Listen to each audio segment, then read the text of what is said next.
sebetulnya saya tidak pantas untuk menilai orang lain. Karena apalagi ulama yang dinilai, karena saya bukan ulama. Saya cuma santri. Jadi sampai mati pun saya tetap santrinya ulama, begitulah.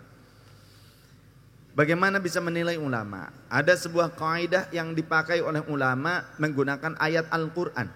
Bismillahirrahmanirrahim. Thumma awrathnal kitaba alladhina astafayna min ibadina faminhum zalimun li nafsihi wa minhum muqtasid wa minhum sabiqun bil khairati biidznillah. Al-ayah. Wallahu wa rasuluhu a'lam bimuradi wa ma'na. Dan telah kami wariskan Alkitab ini, Al-Quran ini kepada hamba-hamba kami yang terpilih. Tidak semua hamba Allah dipilih bisa hafal Quran, tapi hanya orang-orang tertentu saja. Namun orang yang hafal Quran sekalipun terbagi menjadi 3 kategori. Yang pertama, faminhum zalimun linafsih. Ya, dia hafal Quran tapi ternyata justru bertolak belakang dengan substansinya Al-Quran. Yang kedua, wa minhum muqtasid. Ya, hafal Quran separuh diamalkan, separuhnya diingkari. Yang ketiga, wa minhum sabiqum bil khairati biidznillah. Hafal Quran dan senantiasa berupaya untuk mengamalkan seluruh isi kandungan Al-Quran. Tidak cuma hanya itu saja.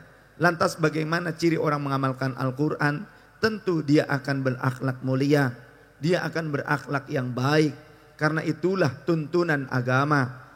Jangan sampai kita justru beragama tapi tak berakhlak.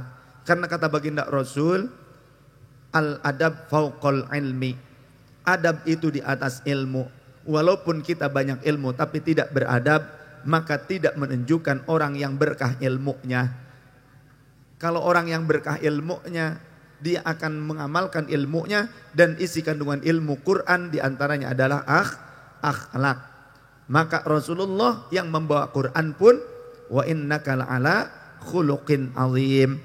Akhlaknya sangat mulia.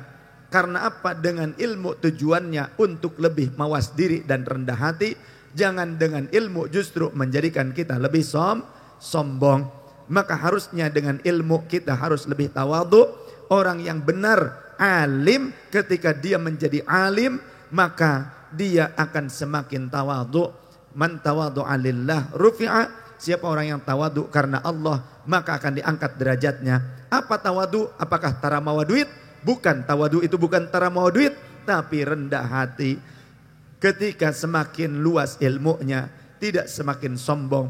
Dia semakin sadar di atas langit ada langit.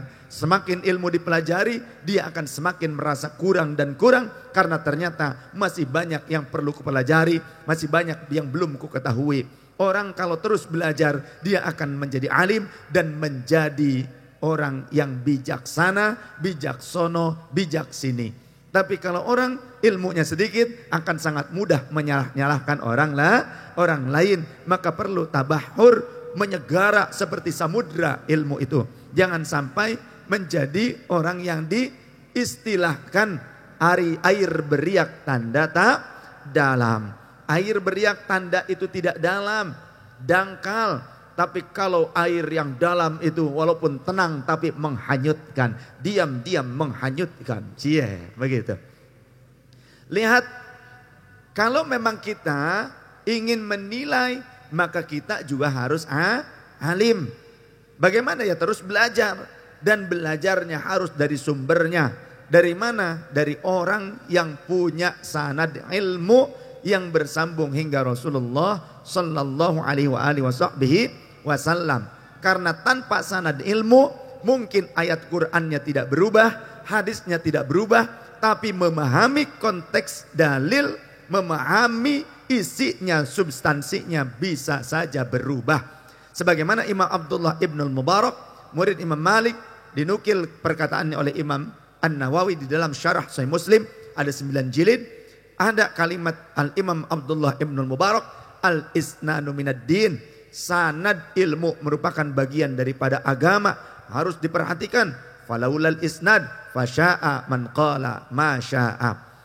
Andaikan kita tidak memperhatikan sanad ilmu, maka kita akan menjumpai orang yang bicara seenaknya, serampangan, seolah-olah benar-benar faqih, seolah-olah benar-benar alim, seperti yang ia benar paham, tapi ternyata salah kaprah. Seperti tadi yang disebutkan dalam hadis yang sudah saya bacakan, orangnya memukau orang lain tentang Quran dan hadis, tapi ternyata justru dia mudah melesat dari agama seperti busur melesat dari panahnya.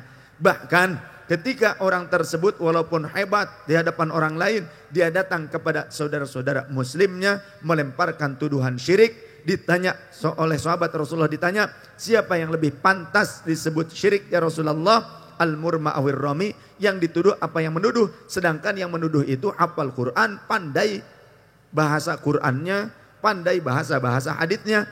Tapi kata Rasul, tetap yang menuduh walaupun dia hebat tentang Quran dan haditsnya, tapi menuduh syirik dengan serampangan, dia lebih pas, lebih tepat disebut syirik, menyandang gelar syirik.